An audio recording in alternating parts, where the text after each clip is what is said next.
मनुष्य की बुराई इतनी बढ़ गई थी कि लगभग 400 साल परमेश्वर ने मनुष्य से बातें करना बंद कर दिया। ये कितनी दुख की बात है। आपको लग रहा है कि कितना आसान होगा? जो परमेश्वर उनकी अगुवाई कर रहा है, जो परमेश्वर उनको सांस दे रहा है, जिस परमेश्वर के द्वारा वो जिंदा है, वो परमेश्वर उनसे बात करना बंद कर दिया। आप में सब लोग जानते हैं, अगर आपके माता पिता जिन्होंने आपको जन्म दिया है, जिन्होंने आपके बाल पोस कर बड़ा किया है, जो आपकी ध्यान रखते हैं, यदि आपके माता पिता जो आपको बहुत प्यार करते हैं, यदि वो बात करना बंद कर दे, आपको कैसा लगेगा? मुझे बताइए। अच्छा लगेगा? वो परमेश्वर, सृष्टिकर्ता परमेश्वर जो कहता है कि आओ हम मनुष्यों को अपने स्वरूप में बनाएं, अपने समानता में बनाएं, जिनको वो अपने स्वरूप में बनाया, जिनको अपनी समानता में बनाया, वही मनुष्य पाप करके परमेश्वर से अलग हो गया और परमेश्वर 400 साल उनसे बात नहीं किया। बहुत बड़ा समय है, बहुत बड़ा समय है, लेकिन परमेश्वर का दिल उससे बड़ा है। परमेश्वर का दिल उससे बड़ा है। 400 साल प्रभु ने बातें नहीं की, लेकिन परमेश्वर का दिल उससे बड़ा है। और इसीलिए लिखा गया है, यूहन्ना 3:16 में क्या लिखा गया है?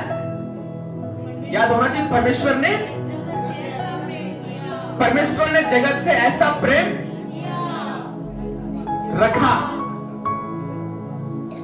किया और रखा में फर्क है, ठीक है?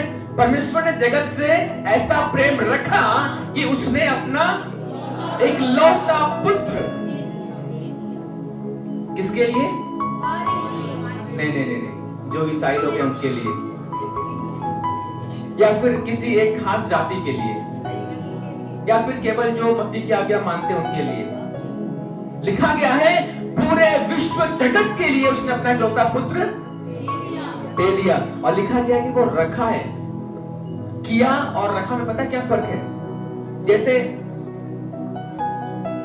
मुझे किसी को गिफ्ट देना है, मैंने ये गिफ्ट उनको दे दिया, ठीक है? दे दिया मतलब मेरा काम खत्म, ठीक है? उसके बाद कोई वो नहीं है कि नहीं, लेकिन रखने का मतलब क्या होता है? मैंने अगर अपने बच्चों अपने बेटा को मैं एक बिस्किट मैंने खिला दिया, उसको खिलाने के बाद मेरे पास दूसरा बचा नहीं है, जो मांगेगा और खाएगा। लेकिन रखने का मतलब होता है कि अभी भी अवसर है आपके पास उसे उठाने के लिए। जो चीज रखा होता है उसको आप उठा सकते हो, लेकिन जो चीज कर दिया गया है वो कर दिया गया है। तो परमेश्वर ने केवल प्रेम को करके वो हट नहीं गया, लेकिन वो प्रेम को रखा है हमारे लिए कि जितने लोग उसके प्रेम को नहीं पहचानते हैं, अभी तक नहीं जानते हैं, उनके लिए अभी भी अवसर है कि आप उसके प्रेम को ले सकते हो, पहचान सकते हो और उसको अपना उद्धारकर्ता मान सकते हो। और इसीलिए यूहन्ना उसके 1 के 12 में लिखा गया है कि जितनों ने मतलब जितने भी विश्व में जितनों ने उसे ग्रहण किया है, परमेश्वर ने उनको उसकी संतान होने का अधिकार दिया है। We are sons and daughter of God. हम परमेश्वर की संतान हैं। आपको पता है कि जो पाप 400 साल जो बढ़े हैं, ये केवल रोमियोस का 6 के 23 पढ़िएगा। रोमियोस का 6 के 23 में बड़ी अच्छी बात है। एक लोग निकालिएगा रोमियो 6 का 23 और एक जन निकालिएगा रोमियो 3 का 23। वचन मुझे याद है, लेकिन फिर भी आप पढ़िए। 6 के 23 में लिखा, ध्यान सुनिएगा। क्योंकि पाप की मजदूरी तो मृत्यु है। क्योंकि पाप की मजदूरी तो क्या है? मृत्यु है। मृत्यु लिखा है, या फिर ये लिखा है कि पाप जो करेगा उसको बहुत सम्मानित किया जाएगा, ऐसा लिखा गया है? पाप की मजदूरी केवल और केवल मृत्यु है। इंसान कैसा भी क्यों ना हो, किसी जाति धर्म का क्यों ना हो, किसी विशेष वर्ग का क्यों ना हो, जो भी पाप करेगा उसको दंड मृत्यु ही मिलना है। हाँ जी। परंतु परमेश्वर का वरदान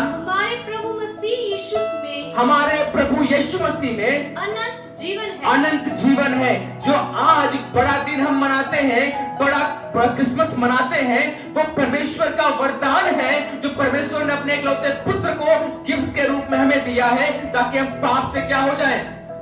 नजात पाए, पाप से हम छुटकारा पाए। और क्योंकि लिखा गया जो पाप की मजदूरी है वो केवल मृत्यु है। हमारे जीवन पर, आपके जीवन पर, आपके बच्चों के जीवन पर, आपके आने वाली पीढ़ी के जीवन पे पाप और श्राप है, जिसके द्वारा मृत्यु भी है। लेकिन अगर आप चाहते हैं कि उस पाप का दंड हट जाए तो केवल और केवल यीशु मसीह के द्वारा हो सकता है और किसी के द्वारा नहीं हो सकता है।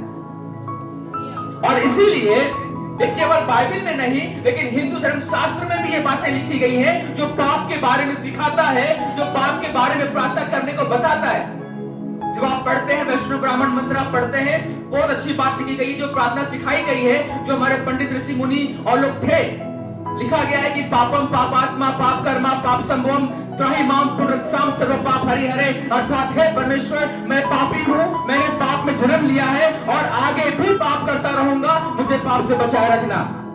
ये बाइबल की बात नहीं बता रहा हूं मैं, ये वैष्णव ब्राह्मण प्रार्थना है जो लोगों को सिखाई गई थी कि डेली प्रार्थना करना है कि आप पाप से बचे रहो।